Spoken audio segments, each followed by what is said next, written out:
God, we're doing a podcast.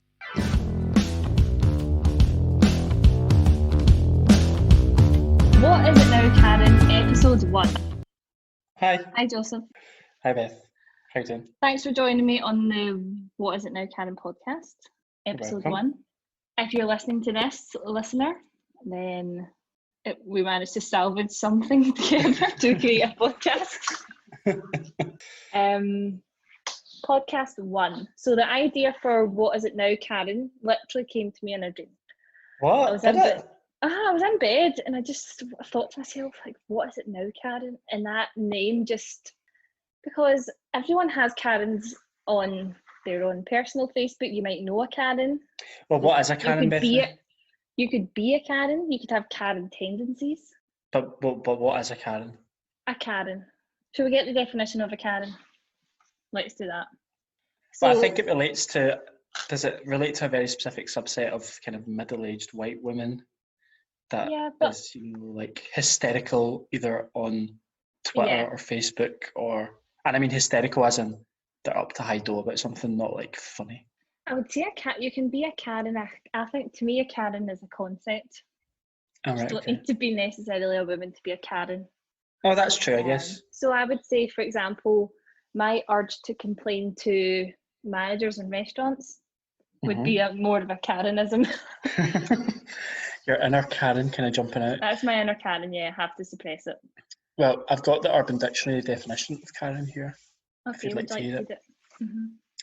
A stereotypical name associated with rude, obnoxious and insufferable middle-aged white women.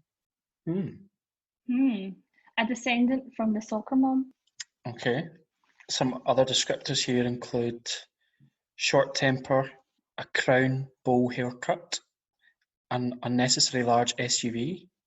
They revel in making life of retail workers a living hell. They threaten to sue people for minor misdemeanors. They treat drive-thrus like the set of a Mad Max film. And they're part of the anti-vax crowd. That's quite an extensive list of things. Do you know any Karens? I mean, I think I probably do in some capacity. I don't think they hit tick all those boxes. No. I've just read. Well, that's like an American definition, isn't it? That's true. But then, okay, so the idea came to you in a dream, and it was based around this phrase, "What is it now, Karen?" So it was really the branding. Yeah, but it was more so obviously COVID-19 pandemic. I've been spending a lot more time on social media and a lot more digesting a lot more news than maybe I would pre-pandemic. Fair enough, yeah. And I just noticed a lot of Karens really online giving their opinions on things, moaning about things, talking about major issues. And I just thought it would be interesting to have a podcast where we talk about the topics of the day, topics of the week, through the lens of a Karen. So are we going to take on kind of Karen personas? Are we going to view the world through we might expose ourselves as being Karens at times, I would imagine. That's true. That is true.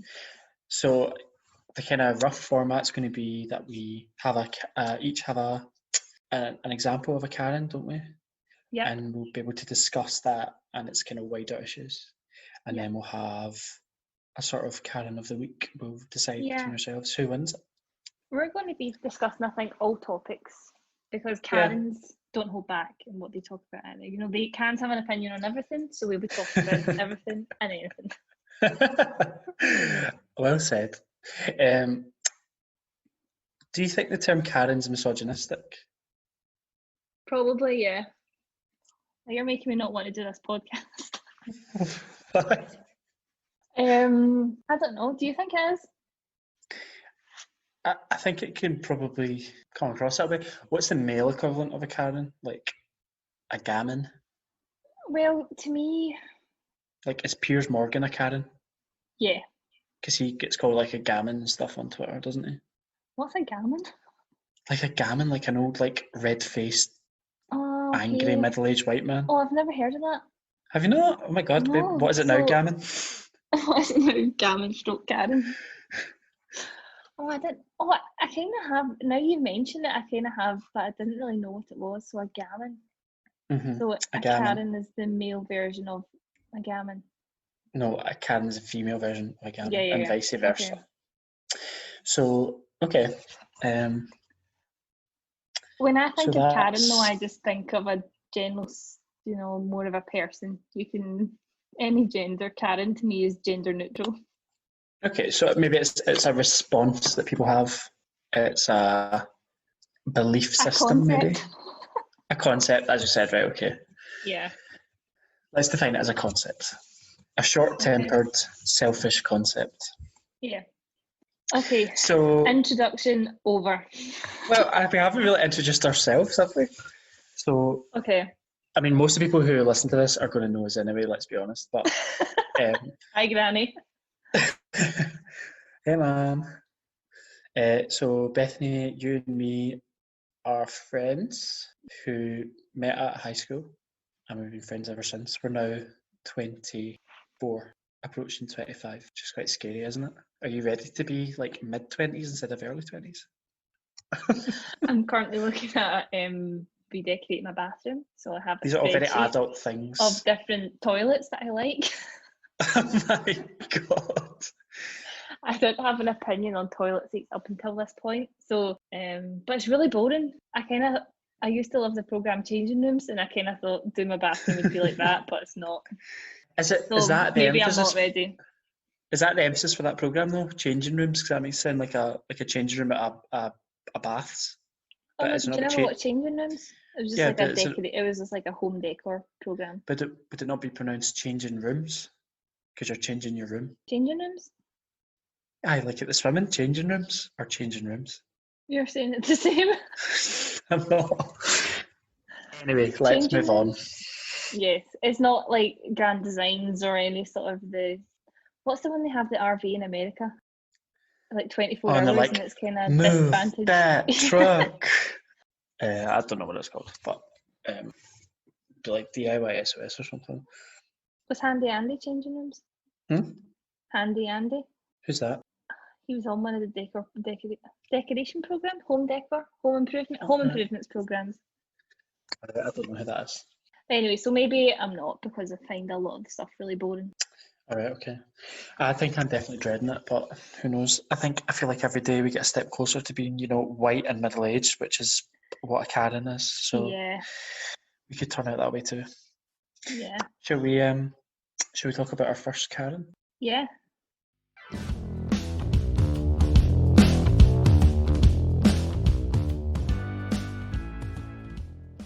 This one caught my eye. How did I come across it? I think it was just on Twitter. I don't think it made like national news or anything. It's the video of the guy. He's in his own car, like he's getting something out of his car. He was cleaning his car out. That was it. And this white lady on a bike came up to him and accused him of being a thief.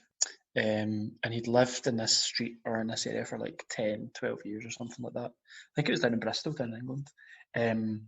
And she was just like very aggressive, well, maybe not aggressive, but convinced that this guy was a thief and wasn't letting up.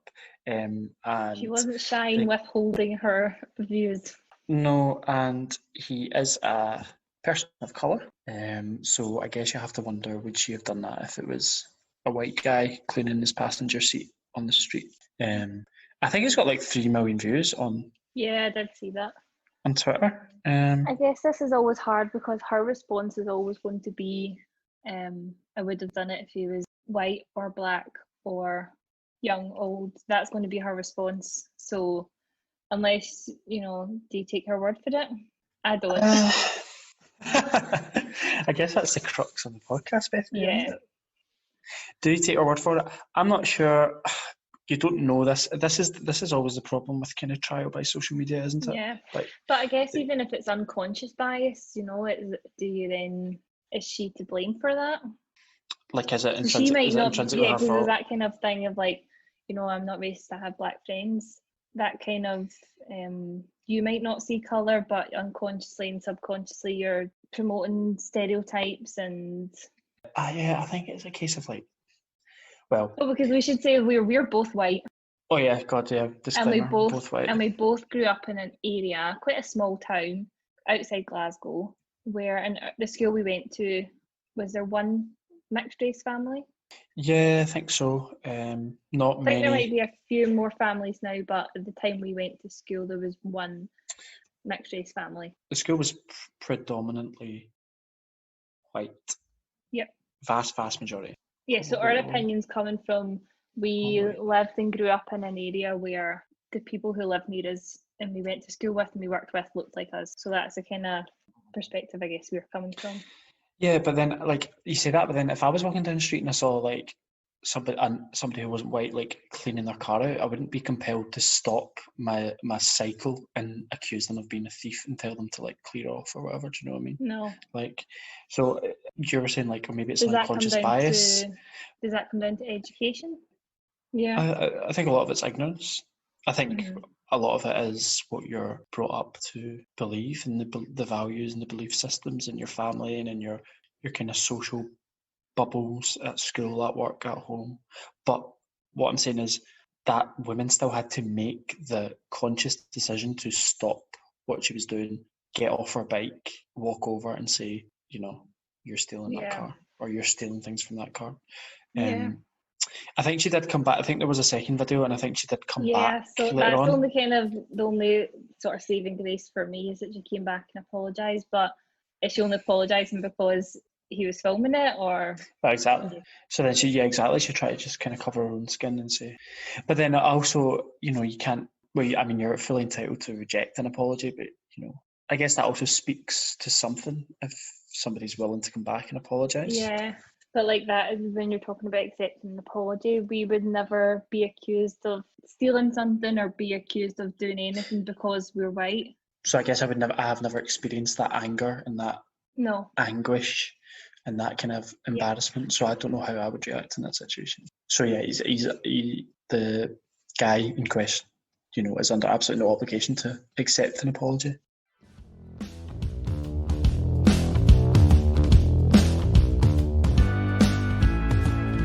Sort of the so-called Karen mentality, just because it's very bold, it's unprovoked, it's what's the word I'm looking for? It's entitled. She feels she's got an entitlement to tell this guy off, which is just crazy to me. Just crazy.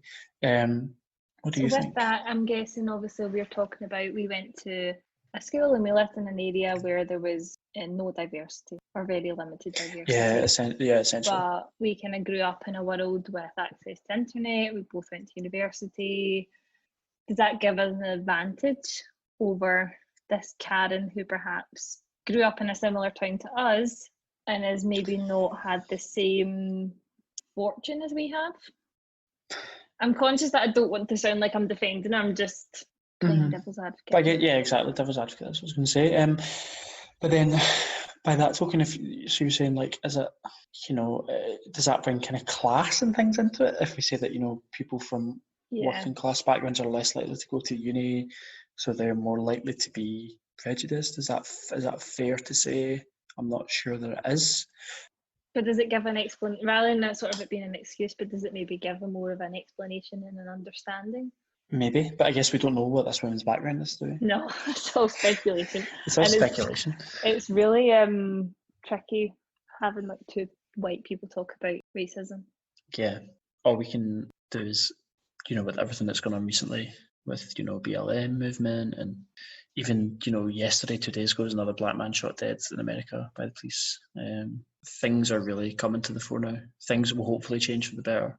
I guess our responsibility as white people is probably to call it out when we see it, to be an ally and to try and remove those kind of subconscious biases from our own lives as well. Yeah, to call it out in yourself and to recognise it within yourself. Mm-hmm. Have there ever been any times where you think you have prejudged somebody based on the colour of their skin, even if it was for a small thing? Beth is looking very startled. She wasn't expecting that question. No, probably yes. I mean, truthfully, to think of an example off the top of my head, no, but... Yeah, the likelihood is it probably has happened, hasn't it? Mm-hmm. I couldn't think of anything specific that I had done myself. Mother Teresa. Holier than thou. Although I don't think Mother Teresa. I was listening to another podcast, and apparently she wasn't that nice.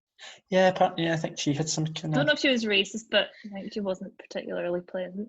Some nastiness in her, which isn't very ladylike, lady of God like. Very motherly.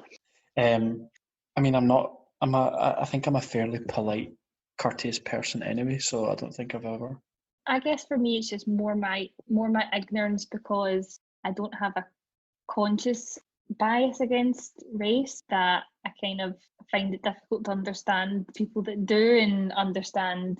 It's hard to identify a subconscious bias or subconscious behaviours when you don't know that you're doing it. I guess that's the hard part and the bit that you have to work at in order to be, a good ally to the movement.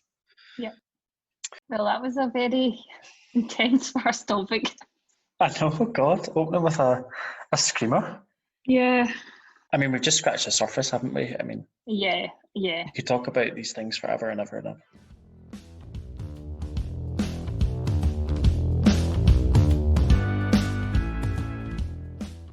Do you want to hear my Karen of the week? So this was a tweet. I don't really know if I should say her name, just on the off chance that anyone listens to this other than us. Don't identify anybody. And I should say I don't know this person. So their social media page isn't private, but I don't want to expose people.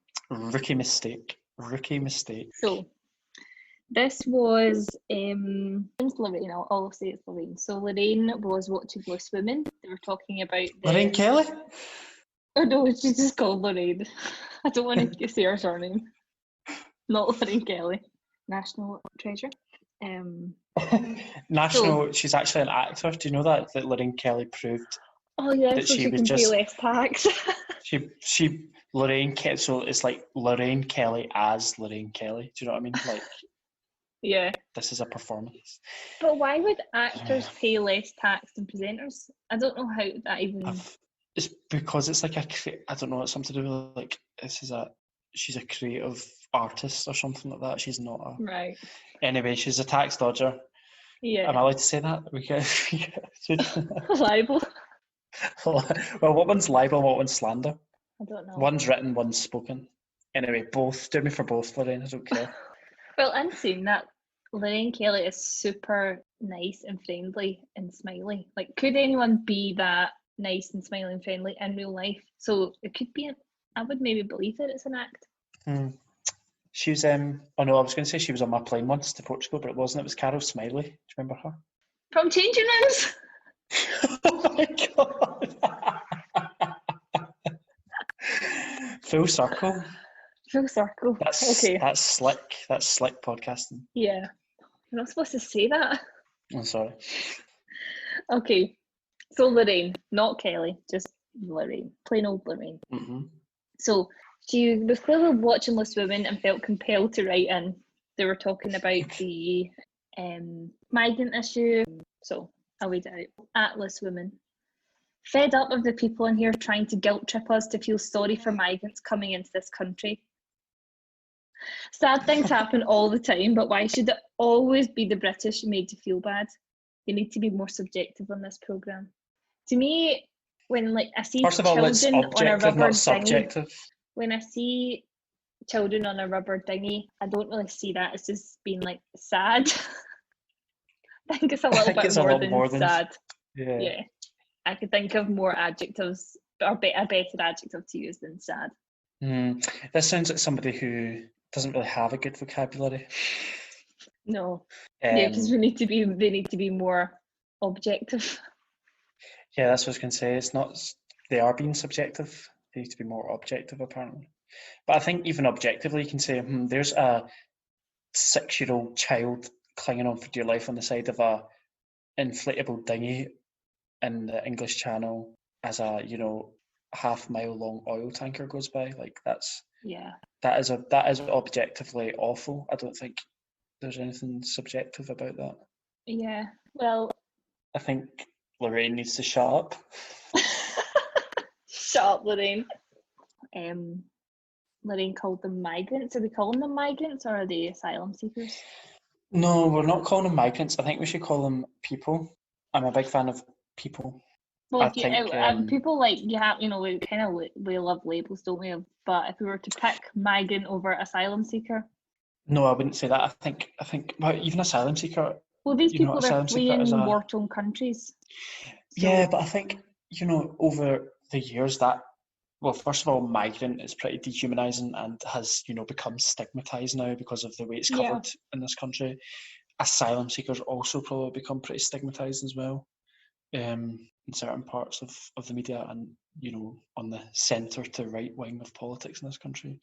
I think they're poor, desperate people. Do you think it's our duty to help people? Oh, absolutely.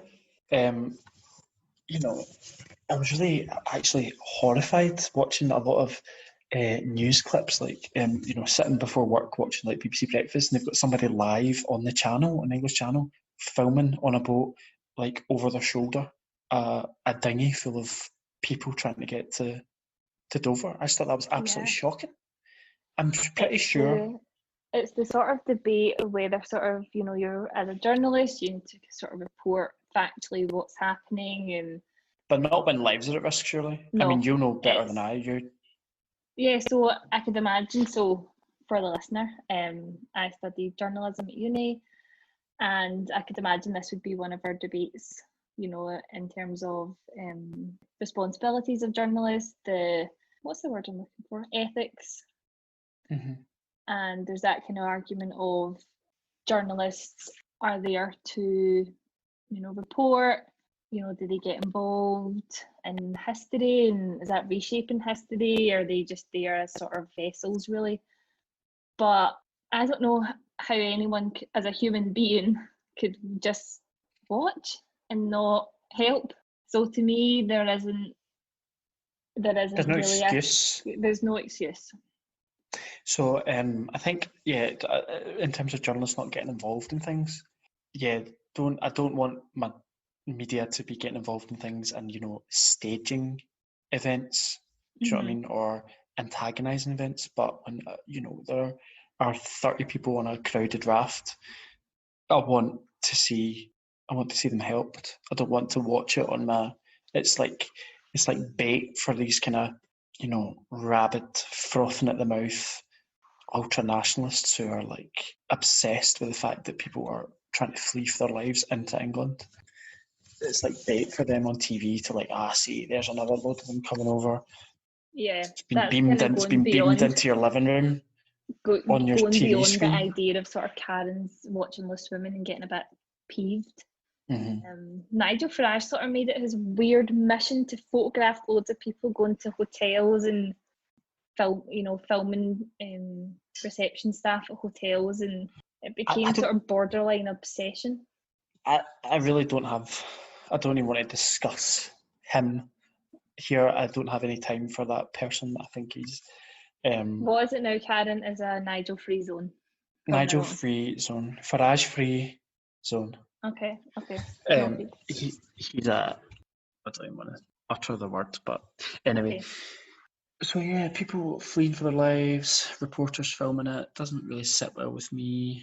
They really need to be assisted into the country because, I think they should be assisted into the country anyway, but some kind of centrist people who would identify themselves as like liberals or whatever, like, well, they're going to do it anyway, so we might as well help them. I come from a perspective of, well, it's not about that. It's about, they need help, so just give them the help, not about what they're going to do it anyway. Do you know what I mean? I love the argument that I would say, to bring it back to the sort of Karen concept. From what I've seen, just from the kind of different posts and things that I've seen, they can't really seem to make up their mind over whether these migrants, asylum seekers, people, they either want to claim benefits or steal our jobs. They haven't figured out what one it is. It can't be both. It is both. It's benefit fraud. They come over and steal their job and claim benefits. Oh, okay, and they get the double whammy. Right. So that's why. Gotcha. Oh God, what a. And then you have to wonder: is it just like if you took these people down there to the beach in showed them, a washed up body of a child, as happened a couple of years ago, as happened a couple of weeks ago, would they change their mind? You have to wonder if they would. Would they be? They would probably double down, I think, in their belief and say, well, stop them in Cali. It's like, well. But we did, like you said, we saw that awful picture, was that 2018, 2017, of that boy washed up on the beach, and everyone was shocked, horrified. But like anything, your life goes on. We've seen horrible pictures on the news and videos, and we see horrible things on a daily basis on the news, but ultimately your personal life goes on. So I don't know what it would take for those kind of fascists. Fascist is another slander. No, because we're just talking about a general sector of society, really. So I don't think they can all come after us. What would it take for them to have some more compassion? Exactly. It's like I always remember, like, I think it was a tweet or something like years and years ago, and it was very simple. It was just I don't know how to explain to you that you should care about other people. Yeah. And I thought that's quite true. I'm conscious that we might sound a little bit righteous at the moment. Well, I guess we've both got a lot to say, haven't we? So we've got a podcast now, so we can say what we want. We have a platform. We have a platform. We're influencers. Yeah. We're both pretty aligned politically, ethically, I think. Anyway, I think we probably do sound a bit self-righteous, but that's just our opinion. Do you know what I mean? That's what we're here to talk about. We're here to right some wrongs. I don't think you've done it. If you don't like it, stop listening. We need all the listeners we can get, Joseph. But I guess it's about our opinion, isn't it? It's about our opinion on matters. It's about talking things through. If anybody does ever listen to it who opposes our views, maybe they'll give us some feedback. They can email us. Or they could change their mind, maybe. Maybe we would help people change their mind. It would be interesting if we did change anyone's mind on something. Or just even offer a different perspective on things. Yeah. That would be amazing. But what would be even more amazing is if anybody listened to this podcast. That would be even more. Just talking about that though, I think it's kind of in today's age anyway that it's sort of frowned upon to change your mind on things. Yeah. If you once thought this or thought that and you vocalised it at any point, it sort of felt like you need to sort of live by the sword, die by the sword, and that if you can't change your mind after either doing some research or, just life experience.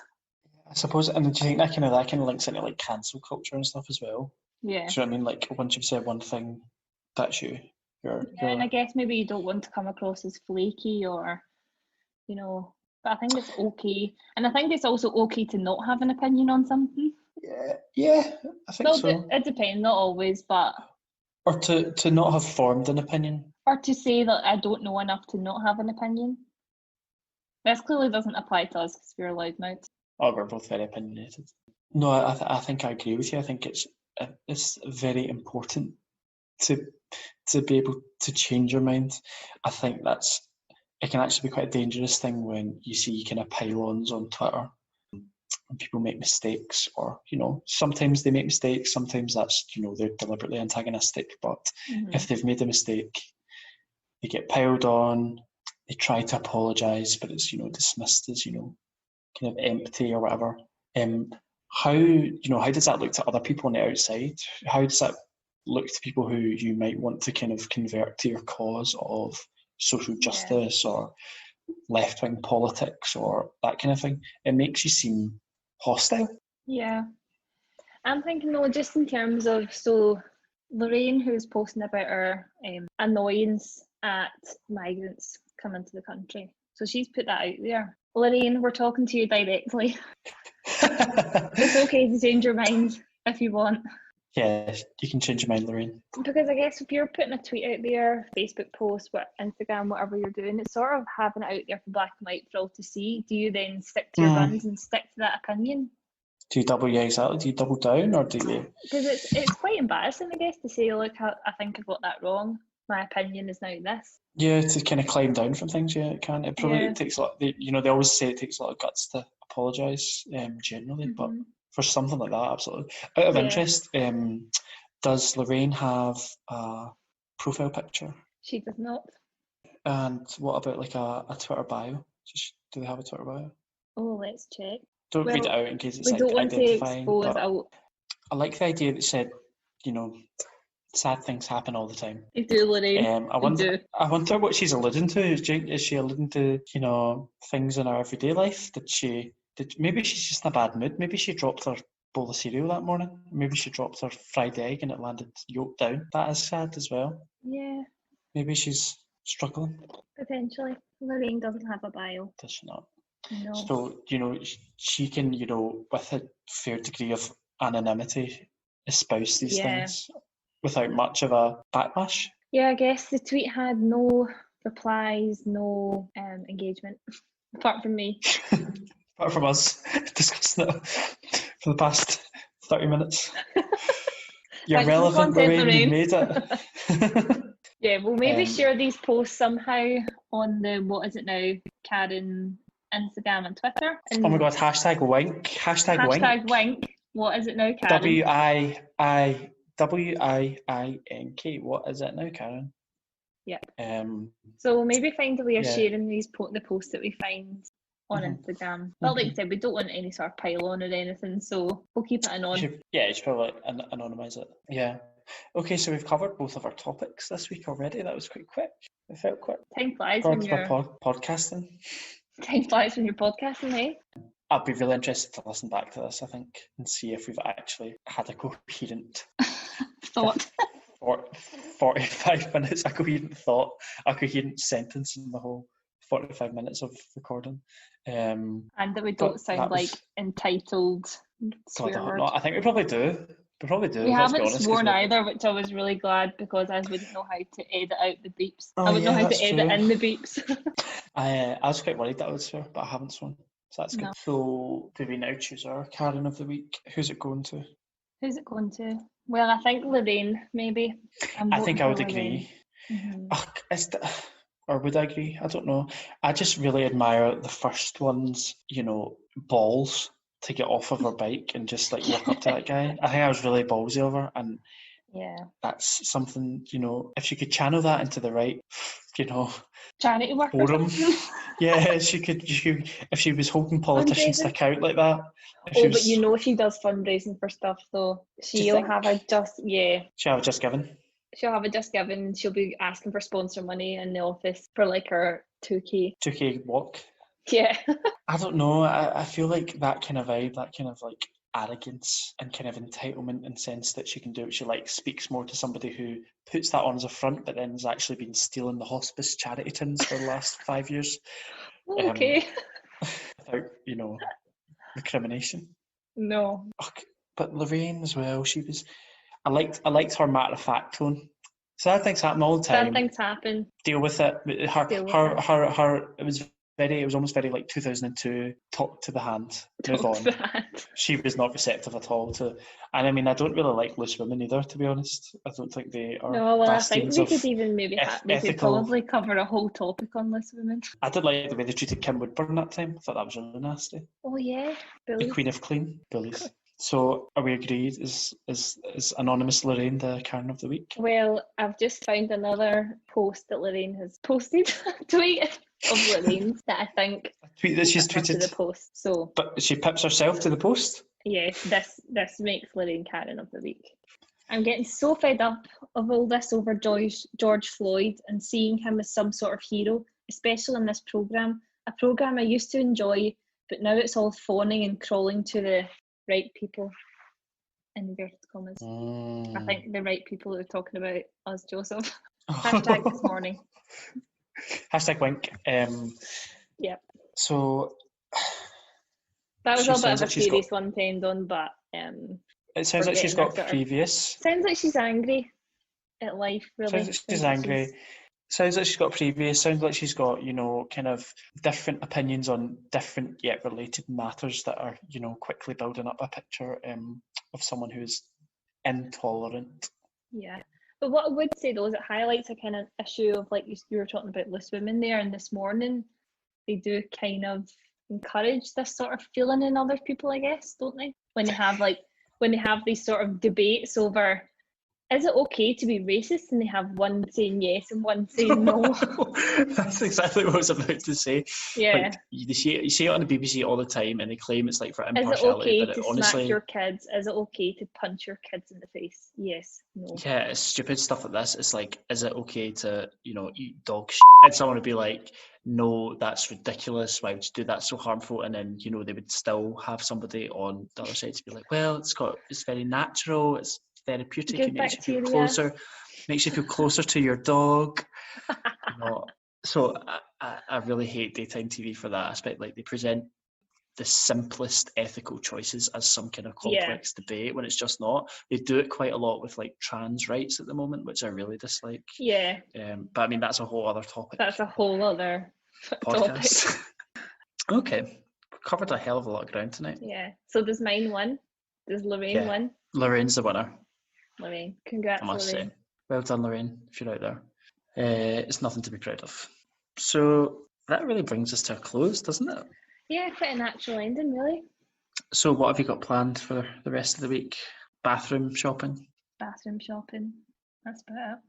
That sounds riveting. What about you?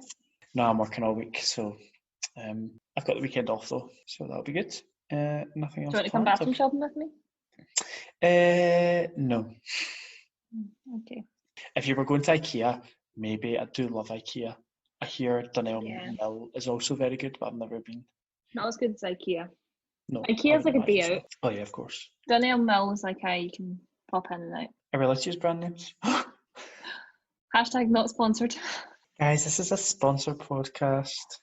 Do you know what people do? People fake sponsorships. So they'll pretend that something is sponsored and then other brands will see it and then give you a real sponsorship. Oh my God, right, okay, so this week's podcast... for the sponsorship. This week's podcast was brought to you by IKEA. No. This is sponsored by bathrooms.com. What do they sell?